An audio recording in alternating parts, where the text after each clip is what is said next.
उससे पहले आदरणीय हमारे साहब जी यूएस तेवतिया जी। सभी किसान भाइयों को मेरा राम राम। मैं ये देख रहा हूँ कुछ किसान भाई कल भी आए थे और आज भी आए हैं। मैं उनका आभार व्यक्त करता हूँ इंडियन पोटाश लिमिटेड की तरफ से। किसान भाइयों, जैसा कि आप सभी जानते हो कि सभी किसानों को फर्टिलाइजर की जरूरत होती है और सभी किसानों को जरूरत भी टाइम पर होती है। ये नहीं है कि आपकी भैया सीटी कैसे बज रही है? सीटी बजवा रही है बैठी बैठी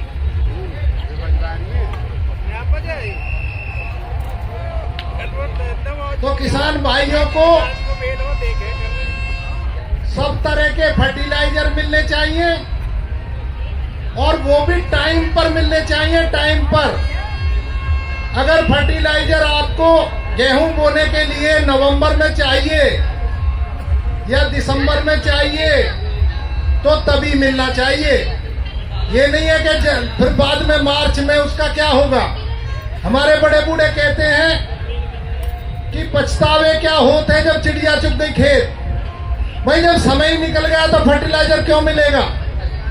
और ये हमें पता चला है कि हमारे किसान भाई समय पर उनको फर्टिलाइजर नहीं मिल पा रहा है। मेरे को किसान भाइयों ने आके बताई ये बात यहीं पे, तो मैं आपको क्लियर करना चाहता हूं कि इस फर्टिलाइजर के डिस्ट्रीब्यूशन की, वितरण की क्या व्यवस्था है। तो देखिए, इसमें जो यूरिया डीएपी की कंपनी है, लगभग 30 कंपनी काम करती हैं भारत में और 30 कंपनी के द्वारा यूरिया वितरित किया जाता है पूरे देश में। इसमें सरकारी कंपनियां हैं और इसमें गैर सरकारी कंपनियां हैं और कोऑपरेटिव है, सहकारी कंपनी। 3 तरह के कैटेगरी की कंपनी है जो किसानों को खाद देती हैं। अब यहां मैं आपको ये बात बताना चाहूंगा कि जो फर्टिलाइजर के मूवमेंट होता है, जो फर्टिलाइजर कहां पे कितना पहुंचना है, वो 30 कंपनी कौन सा फर्टिलाइजर कहां पहुंचाएं, ये सारा जो है गवर्नमेंट की तरफ से निर्धारण होता है कि वहां पहुंचाइए, वहां पहुंचाइए, वहां पहुंचाइए। क्योंकि गवर्नमेंट अपनी इंटेलिजेंस रखती है कि कहां पर खाद की कमी है, वहीं पर खाद जो है कंपनियों को निर्देशित करती है और वहीं पे वो खाद पहुंचता है। तो इस तरह से ये खाद की वितरण होता है। अब यहां मैं किसान भाइयों को एक बात और बताना चाहूंगा कि कभी कभी ऐसा हो जाता है, जैसे आप जानते होंगे आजकल रसिया और यूक्रेन का युद्ध चल रहा है। इजराइल और फिलिस्तीन हमास का युद्ध चल रहा है। सारे जो विश्व में डिस्टर्बेंस हो रहा है पूरा, सब आप लोग न्यूज में देख रहे होंगे। उसकी वजह से जो हम खाद बाहर से आयात करते हैं उसमें भी बाधा आई है।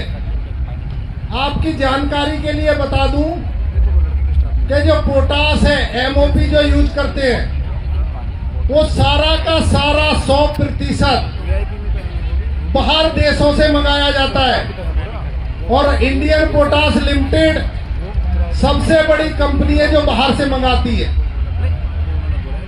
लेकिन कुछ जहाज बीच में डिस्टरबेंस, आप जानते होंगे समुद्री रास्ते से जहाज आते हैं बाहर से, तो वो कहीं रसिया ने बीच में समुद्र में अपने जो वो युद्ध पोत लगा दिए, उन्होंने रास्ता रोक दिया। हर एक पे शक होता है कहीं यहाँ से कोई हथियार तो नहीं जा रहे, ये नहीं जा रहे, वो बाधित हो जाते हैं। फिर भी हमारे रसिया से बहुत अच्छे संबंध हैं। इंडियन पोटाश लिमिटेड बराबर जहाज मंगा रही है बाहर से।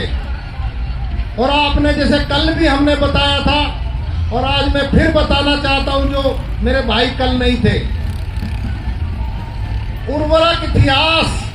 उर्वरक उद्योग के इतिहास में पहली बार इतना बड़ा जहाज इंडियन पोटाश लिमिटेड ने अपने मुंद्रा बंदरगाह पर उतारा है, जितना आज तक किसी भी कंपनी ने नहीं उतारा आज तक पूरे इतिहास में। और आप ये जान के अचंभित होंगे कि उसमें एक जहाज में कितनी डीएपी थी, और वो डीएपी कभी पहले इतिहास नहीं बता रहा मैं। 21 नवंबर जो आज डीएपी की किसानों को कमी हो रही है, 21 नवंबर को मुंद्रा पोर्ट पे उसमें पता है कितनी मात्रा थी डीएपी की? आप हिसाब लगा लिए 10 लाख कुंटल से भी ज्यादा, 10 लाख कुंटल से भी 2-3 हजार ज्यादा कुंटल मात्रा उसमें डीएपी की थी। और जो 21 नवंबर को आई है, और वो सारे देश में, देखिए मुंद्रा पोर्ट से फिर ट्रक से चलती है, उसमें थोड़ा टाइम लगता है, वो पूरे देश में ये वितरण करने का काम इंडियन पोटाश लिमिटेड कर रही है, और वो भी अपने देश के किसानों के लिए। और हम तो ये कहते हैं सबसे कि भाई, और हमारा नारा भी और बोर्ड पे भी लग रहा है कि हम खुश हैं आपकी खुशहाली में। वो आप कुछ और नहीं है कोई, वो आप है किसान। हम खुश हैं किसानों की खुशहाली में। तो ये इसी तरह से सारा फर्टिलाइजर गवर्नमेंट की निगरानी में सब जगह बांटा जाता है। अब मैं एक थोड़ा सा बात और बताना चाहूंगा, एक मैं घर जैसी बात बताना चाहूंगा। कभी कभी गरीबी में हम मान लें कि भाई कोई सुदामा के घर का ही कोई केस ले लें, कभी किसी के घर में ना हो कि ऐसा हो, लेकिन चलो मान लेते हैं कि किसी दिन किसी के घर में 10 रोटी है सिर्फ, और वो 5 मेंबर खाने वाले हैं। तो आप मुझे ये बताइए, बच्चे हैं छोटे, तो भाई ऐसा तो है नहीं कि 5-5 रोटी 2 ही मेंबर खा लेंगे, 10 खत्म हो गई और 3 मेंबर भूखे रह जाएंगे। भाई जो समझदार मुखिया होगा यूं कहेगा कि भाई 2-2 रोटी सारे खा लो, कहेगा कि नहीं कहेगा? तो भाई गवर्नमेंट भी कभी कभी ऐसा करता है। देखिए, इसके किसान में डाले, इस किसान के खेत में डाले गवर्नमेंट, भाई इसके में से भी उतनी पैदा बढ़ेगी। इधर इनके किसानों के खेत में डाले, 2 कट्टे इन्हें दे दिए, इनके में ही इतनी बढ़ेगी। भाई गवर्नमेंट के लिए तो सारे किसान बराबर हैं, लेकिन किसी किसान को ये लगता है भाई मेरे को 5 कट्टे चाहिए थे और मेरे को 2 कट्टे मिले। तो इस डिस्टरबेंस की वजह से जो है कभी कभी लेट भी हो जाते हैं, जहाज नहीं आ पाते हैं। लेकिन काफी कोशिश की जा रही है कि भाई किसान भाइयों को टाइम पे मिले और भरपूर मिले। उसमें इंडियन पोटाश लिमिटेड हमेशा कभी भी किसानों के लिए ऐसी स्थिति में ना रेट बढ़ाती है, और पूरा कोशिश करती है कि पूरा फर्टिलाइजर यहाँ पे मंगाया जाए। और मैं एक बात बताऊं आपको, पिछली बार यूरिया के दाम $1000 प्रति टन हो गए थे, जो 250 रुपए रहते थे सिर्फ। और उस समय सारी कंपनियों ने हाथ उठा दिया कि जी हम पे इतना पैसा नहीं है कि हम इतनी महंगे दर पे यूरिया बाहर से मंगा सके। $1000 का मतलब होता है 84,000 रुपए का 1 टन, यानी 20 बोरे का 1 टन होता है। 20 बोरे 84,000 रुपए के आपको मिलता है 267 रुपए में। सारा गवर्नमेंट वहन करती है।